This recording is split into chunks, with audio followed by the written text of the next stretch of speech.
গত কয়েক বছরে ভালো বাজার দর পাওয়ায় নোয়াখালীতে বাড়ছে কুল চাষ। গত বছর জেলায় 94 হেক্টর জমিতে কুলের আবাদ হলেও চলতি মৌসুমে তা বেড়ে দাঁড়িয়েছে 114 হেক্টরে।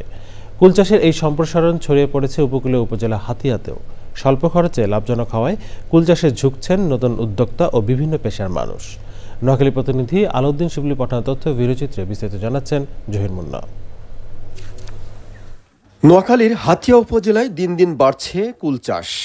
বিভিন্ন জাতের কুলের পাশাপাশি সাথী ফসল হিসেবে চাষ করা হচ্ছে বিভিন্ন ধরনের সবজি।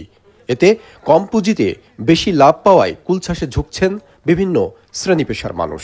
1 ফুট বাই 1.5 ফিট আমরা এটার গর্ত করি তারপরে এটার মধ্যে জৈব সার, রাসায়নিক সার, বিভিন্ন মেডিসিন দিয়ে এটা জাত করে তারপরে আমরা কিছুদিন পরে চারা রোপণ করি। 13 করে প্রায় 800 গাছ আছে আমার, পুরাতন আজকে 2 বছর।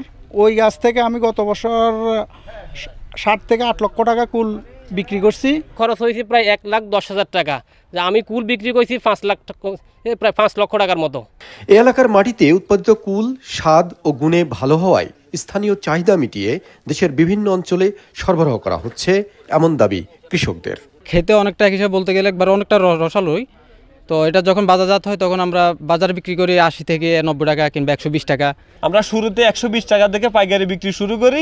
আমাদের 90 থেকে 80 টাকা আমাদের কুল এরকম শেষ হয়ে যায়। আমরা আশা করতেছি এরকম এক একটা গাছে আমরা 20 থেকে 30 কেজি ফল আমরা পাইতে সক্ষম হব।